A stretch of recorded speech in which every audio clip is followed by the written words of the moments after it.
Will you stay no longer? Nor will you not that I go with you? By your patience, no. My stars shine darkly over me. The malignancy of my fate might perhaps distemper yours. Therefore, I shall crave of you your leave, that I may bear my evils alone. It were a bad recompense for your love to lay any of them on you. Let me yet know of you, whither you are bound. No, sooth, sir. My determinate voyage is a mere extravagancy, but I perceive in you so excellent a touch of modesty that you will not extort from me what I am willing to keep in. Therefore it changes me in manners the rather to express myself. You must know of me then. Antonio, my name is Sebastian, which I called Rodrigo. My father was that Sebastian of Messalene, whom I know you have heard of. He left behind him myself and a sister, both born in an hour. If the heavens had been pleased, would we had so ended. But you, sir, altered that. For some hour before you took me from the breach of the sea, was my sister drowned. Alas, the day! A lady, sir, though it was said she much resembled me, was yet of many accounted beautiful. But though I could not with such estimable wonder over far believe that, yet thus far I will boldly publish her. She bore mind that envy could not but call fair. She is drowned already, sir, with salt water, though I seem to drown her remembrance again with more. Pardon me, sir, your bad entertainment. Oh, good Antonio, forgive me your trouble. If you will not murder me for my love, let me be your servant. If you will not undo what you have done, that is, kill him whom you have recovered, desire it not. Fare ye well at once. My bosom is full of kindness, and I am yet so near the manners of my mother that, upon the least occasion more, mine eyes will tell tales of me. I am bound to the Count Orsino's court. Farewell. The gentleness of all the gods go with thee. I have many enemies in Orsino's court, else would I very shortly see thee there. But come what may, I do adore thee so that danger shall seem sport, and I will go.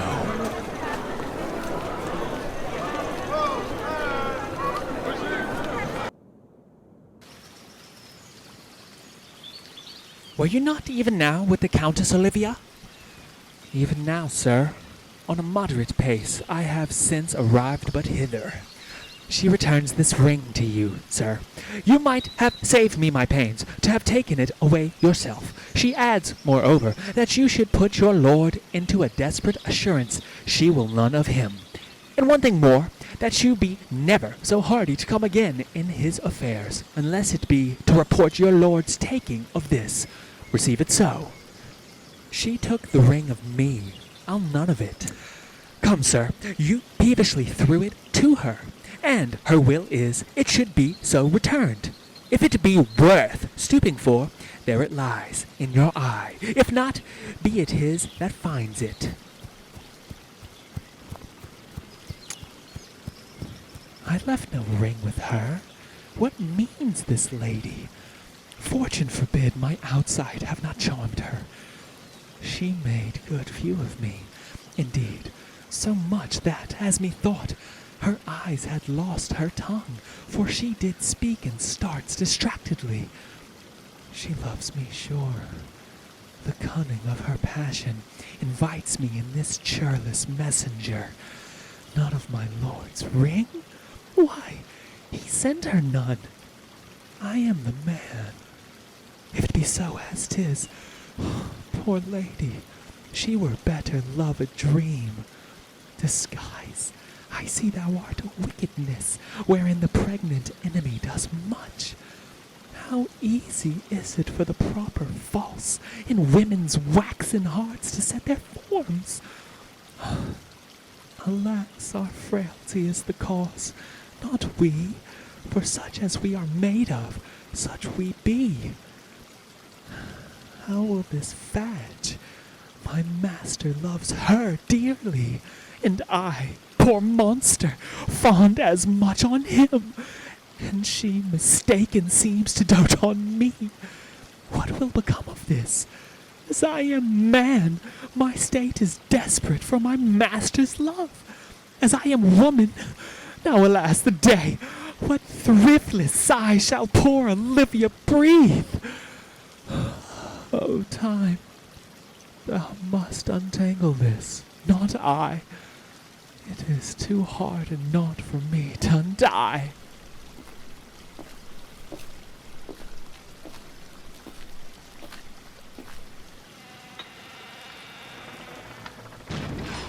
Approach Sir Andrew. Not to be about after midnight is to be up betimes. And Delacrulo, Sir Gare, thou knowst. Nay, by my troth, I know not, but I know to be up late is to be up late. Oh, a false conclusion. I hate it, as an unfilled can. To be up after midnight and to go to bed then is early. So that to go to bed after midnight is to go to bed betimes. Does not our lives consist of the four elements? Faith! So they say. But I think it rather consists of eating and drinking. Art scholar! Let us therefore eat and drink. Marion, I say, a stupid wine! Oh, here comes the folly of faith. How now, my hearts? Did you never see the picture of we three? Welcome, ass! Now let's have a catch! By my troth, the fool has an excellent breast. I had rather than 40 shillings I had such a leg, and so sweet a breath to sing as the fool has. In sooth, thou wast in very gracious fooding last night, when thou spokest of Pigrogromatus, of the Vapian's pass and the equinoctial of Quibus. 'Twas very good of faith. I sent thee 6 pence for thy leman. Hadst it? I did. And petticoats thy gratillity, for Malvolio's nose is no whipstock. My lady has a white hand, and the Myrmidons are no bottle alehouses. Excellent!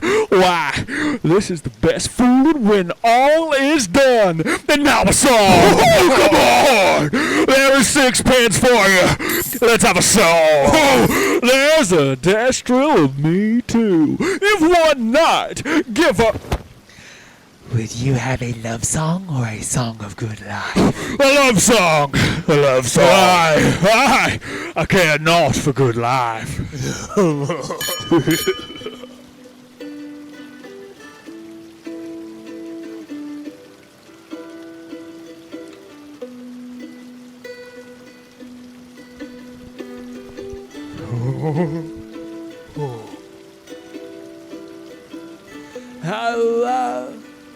mistress mine, where are you roaming? Oh, staying here, your true love's coming, that can sing both high and low.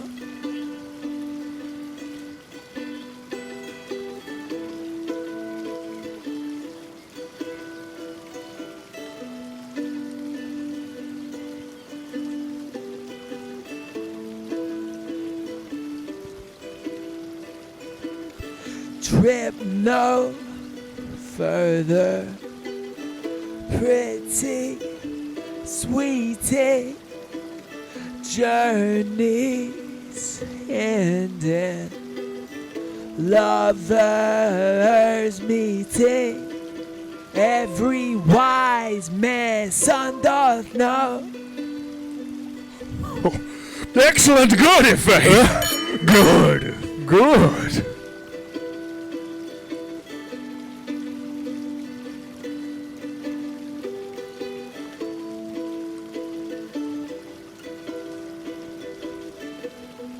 What is love?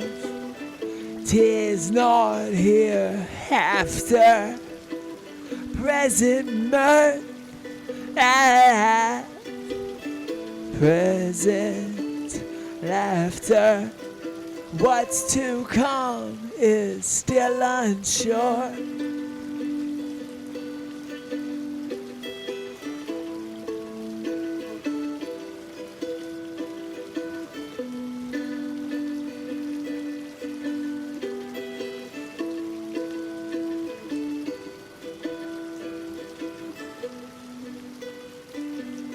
In delay, there lies no plenty.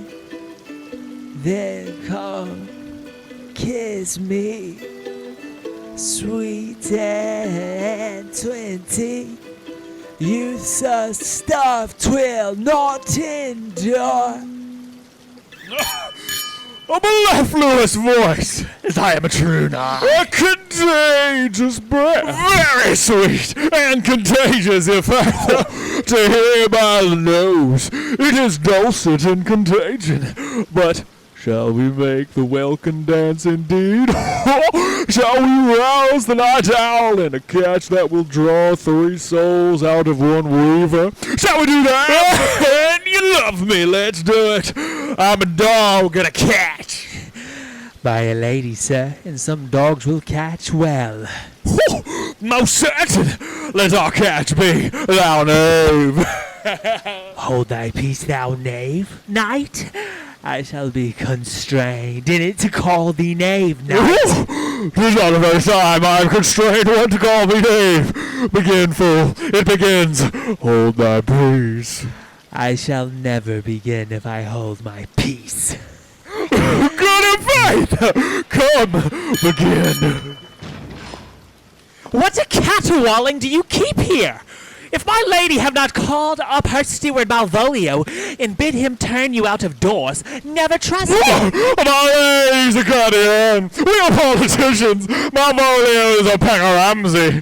And 3 merry men be.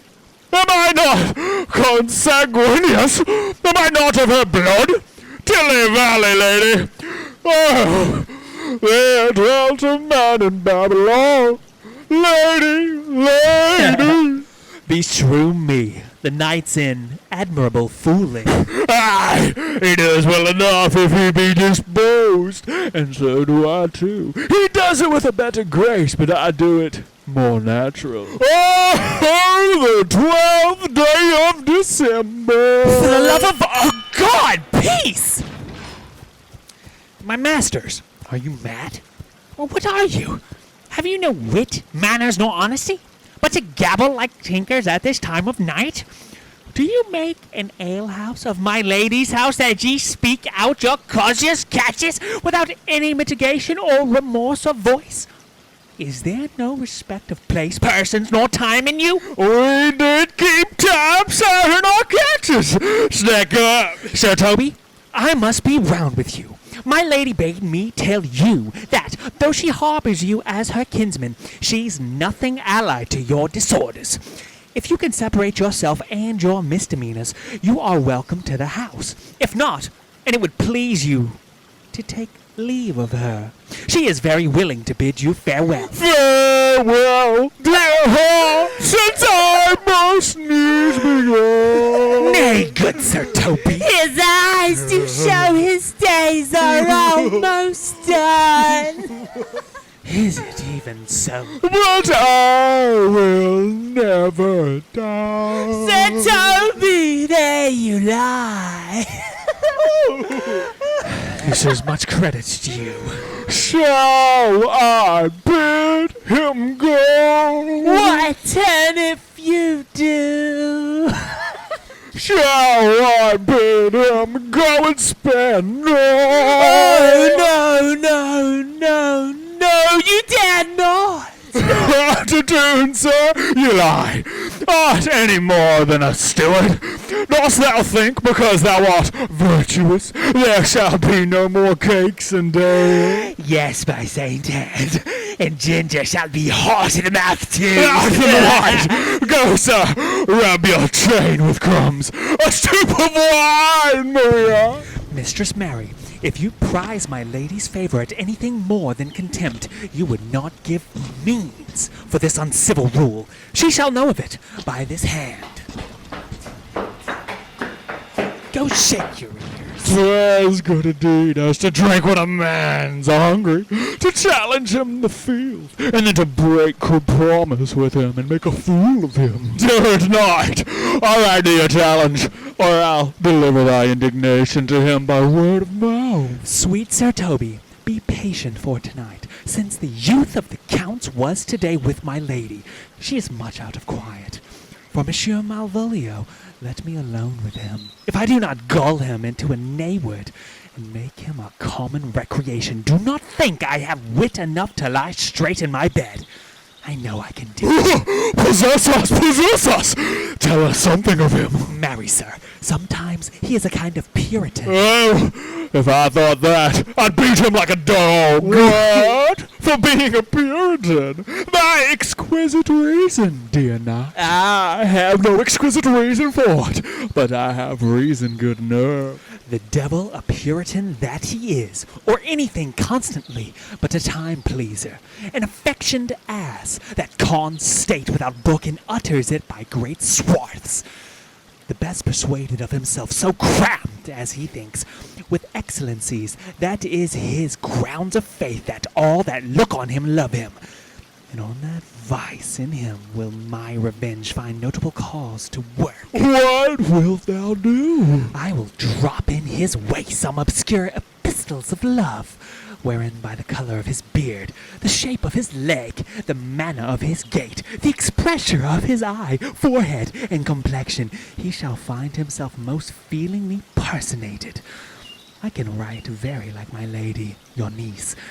On a forgotten matter, we can hardly make distinction of our hands. Excellent! I smell a divine. I have it in my nose too. He shall think by the letters that thou wilt drop that they come from my niece, and that she's in love with him. My purpose is indeed a horse of that color. And your horse now would make him an ass. Ass, I doubt not. Oh, 'twill be admirable. Sport royal, I warrant you.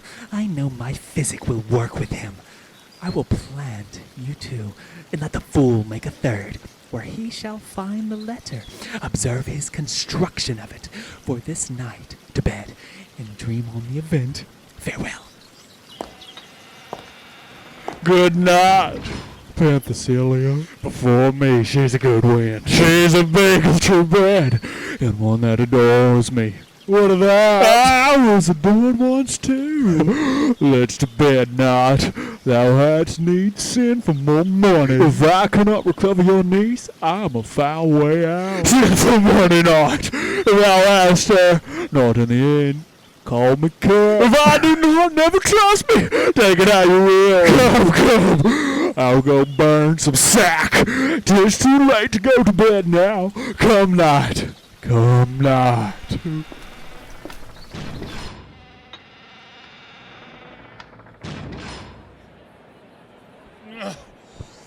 Give me some music. Now, good morrow, friends. Now, good Cesario. But that piece of song, that old and antique song we heard last night, methought it did relieve my passion much, more than light airs and recollected terms of these most brisk and giddy-paced times. Come, but one verse. He is not here, so please your lordship, that should sing it. Who was it? Festi the jester, my lord, a fool that the lady Olivia's father took much delight in. He is about the house. Seek him out, and play the tune the while. Come hither, boy, if ever thou shalt love, in the sweet pangs of it remember me, for such as I am all true lovers are, unstayed and skittish, in all motions else, save in the constant image of the creature that is beloved. How dost thou like this tune? It gives a very echo to the seat where love is thrown. Thou dost speak masterly. My life upon it. Young though thou art, thine eye hath stayed upon some favor that it loves. Hath it not, boy? A little by your favor. What kind of woman is it? Of your complexion. She is not worthy then. What years of faith? About your years, my lord. 2 holes by heaven! Let still the woman take an elder than herself. So wears she to him. So sways she level in her husband's heart. For boy, however we do praise ourselves, our fancies are more giddy and unfirm, more longing, wavering, sooner lost and worn than woman's are. I think it well, my lord. Well, let thy love be younger than thyself, or thy affection cannot hold the bent.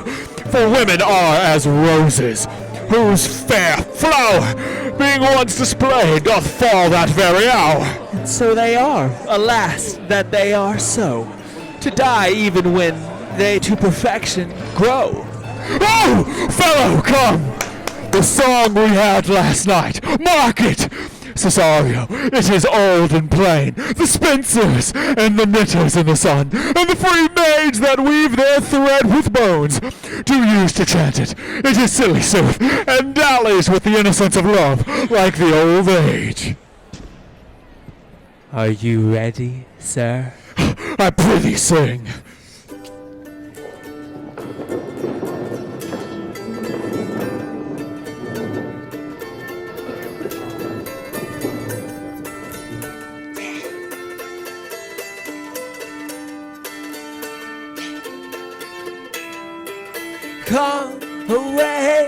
Come away, dead. And in sad cypress, let me be laid. Fly away, breath. I am slain by a fair cruel maid.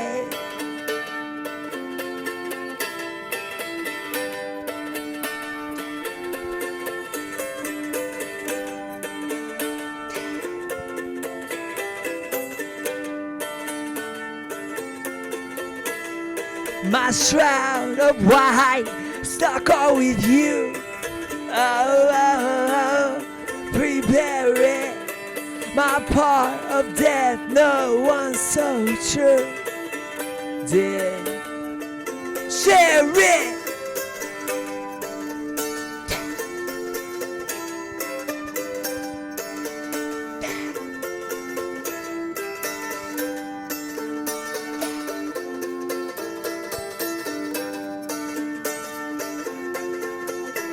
Not a flower,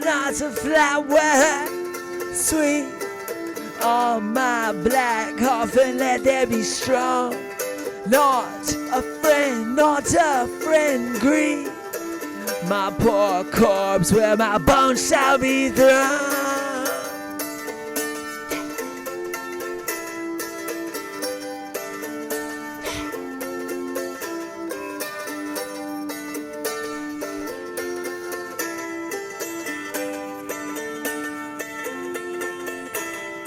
1,000 sights to say.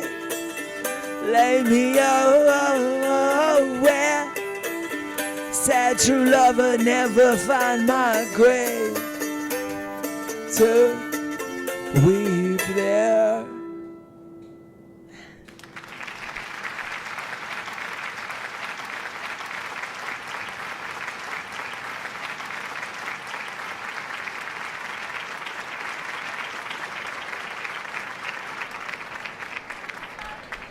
Yes, for thy pains. No pain, sir. I take pleasure in singing, sir. I'll pay thy pleasure then. Truly, sir, and pleasure will be paid one time or another. Give me now leave to leave thee. Now the melancholy god protect thee, and the tailor make thy doublet of changeable taffeta, for thy mind is a very opal. I would have men of such constancy put to sea, that their business might be everything, and their intent everywhere. For that's it that always makes a good voyage of nothing. Farewell. Let all the rest give place. Once more, Cesario.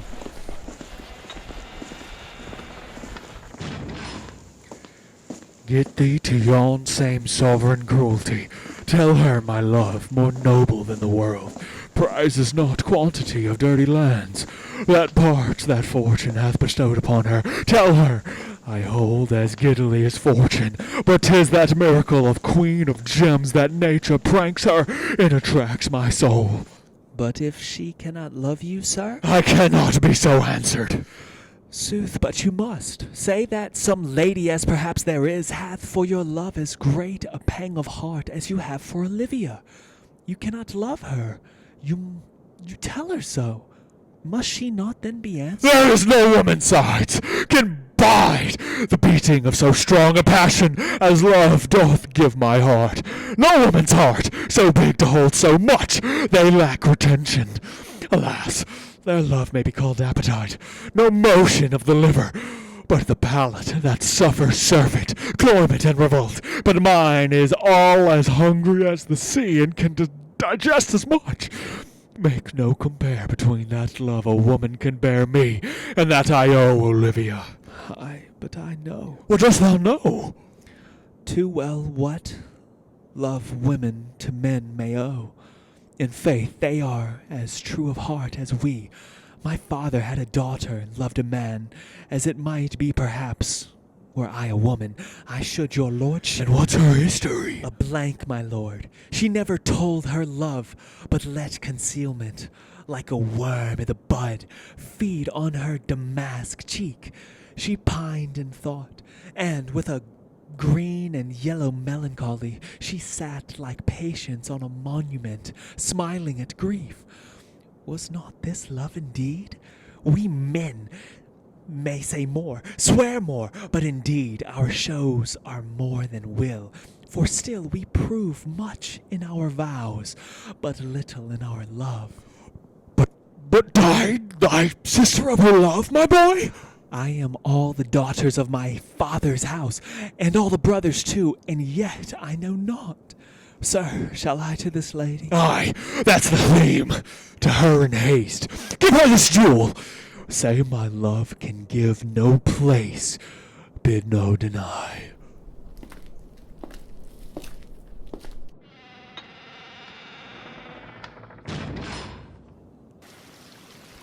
Come my way, Senor Fabian. Nay, I'll come. If I lose a scruple of this sport, let me be boiled to death with melancholy. Wouldst thou not be glad to have the niggardly rascally sheep-biter come by some notable shame? I would exult, man. You know he brought me out of favor with my lady about a bear-baiting year. To anger him, we'll have the bear again, and we will fool him black and blue. Shall we not, Sir Andrew? And we do not. It is a pity of our lives. Here comes the little villain. And now, my medal of India. Get y'all three into the box tree. Malvolio's coming down this walk. He has been yonder in the sun, practicing behavior to his own shadow this half hour. Observe him, for the love of mockery, for I know this letter will make him a contemplative idiot of him. Close, in the name of jesting. Lie thou there, for here comes the trout that must be caught with tickling.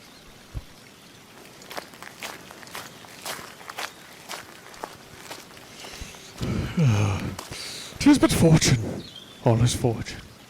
Maria once told me she did affect me, and I have heard herself come thus near, that, should she fancy, it should be one of my complexion. Besides, she uses me with a more exalted respect than any one else that follows her. What should I think on't? An overweening rogue. Oh, peace! Contemplation makes a rare turkey cock of him. How he jets under his advanced plumes. Beside, I could so beat the world. Peace, I say. To be Count Malvolio. Rogue. Pistol him. Pistol him. Who's peace? There's an example for it. The lady of the Strachey married the yeoman of the wardrobe. Found him, Jezebel. Oh, peace! Now he's deeply in. Look how imagination blows him. Having been 3 months married to her, sitting in my state, oh, for a stone bow to hit him in the eye. Calling my officers about me, in my branched velvet gown, having come from a daybed where I have left Olivia sleeping. Fire and brimstone! Oh, peace! And then to have the humor of state, and after a demure travel of regard, telling them I know my place, as I would they should do theirs, to ask for my kinsman Toby. Bolts and shackles! Oh, peace! Now! 7 of my people, with an obedient start, make out for him. I frown the while, and perchance wind up my watch, or play with my some rich jewel. Toby approaches, curtsies there to me. Shall this fellow live? Or silence be drawn from us with cars, yet peace! I extend my hand to him thus, quenching my familiar smile with an austere regard of control. And does not Toby take you a broad lips in? Saying, Cousin Toby, my fortunes having cast me on your niece, give me this prerogative of speech. What? You must amend your drunkenness. Outscale! No patience, or we break the sinews of our plot! Besides, you waste the treasure of your time with a foolish knight. That's me! I warrant you. One Sir Andrew. I knew 'twas I, for many do call me fool. What employment have we here? Now is the woodcock near the kin. Oh, peace! In the spirit of humours, intimate reading aloud to him. By my life, this is my lady's hand. These be her very C's, her U's, and her T's, and thus makes she her great P's. It is in contempt of question. Her hand. Her C's, her U's, and her T's? Why that? To the unknown beloved, this and my good wishes, her very phrases, by your leave, wax. Soft, and the impressure, her Lucrece, with which she uses to seal. 'Tis my lady. To whom should this be? This wins him, liver and all. Jove knows I love, but who? Lips do not move. No man must know. No man must know? What follows? The numbers altered? No man must know. If this should be thee, Malvolio, Mary, hang me back! I may command where I adore, but silence like a Lucrece knife, with bloodless stroke my heart doth gore. M-O-A-I doth sway my life. A fustian riddle. Excellent wit, say I. M-O-A-I doth sway my life. Nay, but first, let me see. What dish o' poison has she dressed him? And with what wing does Daniel checks at it? I may command where I adore. Why? She may command me. I serve her. She is my lady. Why? This is evident to any formal capacity. There is no obstruction in this. In the end, what should that alphabetical position portend? If I could make that resemble something in me. Softly, M-O-A-I. Oh, I make up that. He is now at a cold sand. Shall to have cried upon it for all this, though it be as rank as a fox. M. Malvolio. M. Why, that begins my name. Did I not say he would work it out? The cur is excellent at faults. M. But then there is no consonancy in the sequel. That suffers under probation. A should follow, but O does. And O shall end, I hope. Aye, or I'll cudgel him and make him cry. Oh. And then I comes behind. Aye, and you had any eye behind you, you might see more detraction at your heels than fortunes before you. M-O-A-I. This simulation is not as the former, and yet, to crush this a little, it would bow to me, for every one of these letters are in my name. Soft, here follows prose. If this fall into thy hand, revolve, and my stars I am above thee. But be not afraid of greatness. Some are born great, some achieve greatness, and some have greatness thrust upon them. Thy fates open their hands, let thy blood and spirit embrace them, and to endure thyself, to what thou art like to be. Cast thy humble, slow, and appear fresh. Be opposite with a kinsman, surely with servants.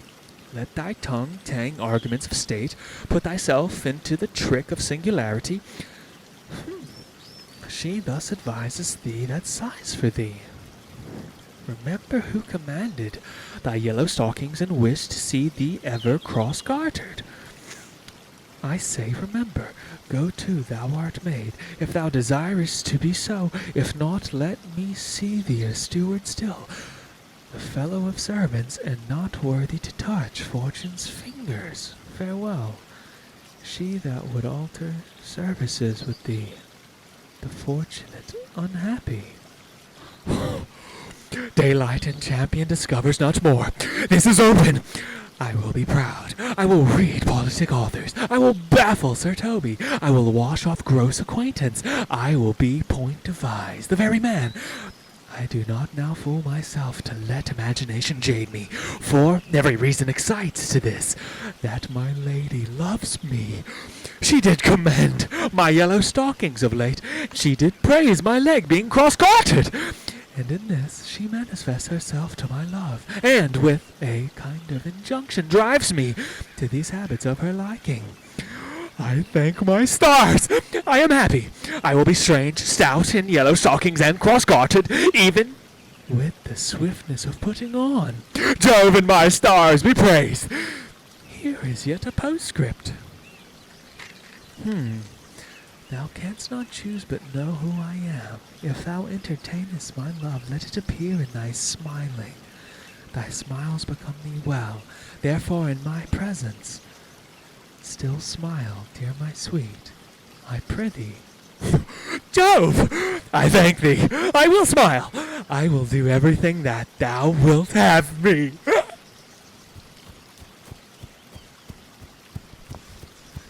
I will not give my part of this sport for a pension of thousands to be paid from the sofa. I could marry this wench for this device. So could I too. And that's no other dowry there but such another jest. Nor I neither. Here comes my noble gull catcher. Wilt thou set thy foot on my neck? Or mine either? Shall I play my freedom at tray trip and become that bone slave? In faith, or I either? Why, thou hast put him in such a dream that when the image of it leaves him, he must run mad. Nay, but say true, does it work upon him? Like aquavitae with a midwife. If you will then see the fruits of the sport, mark his first approach before my lady. He will come to her in yellow stockings, and 'tis a color she abhors, and cross-gartered, a fashion she detests. And he will smile upon her, which will now be so unsuitable to her disposition, being addicted to a melancholy as she is, that it cannot but turn him into a notable contempt. If you will see it, follow me. To the gates of Dana, thou most excellent devil, I'll make one too!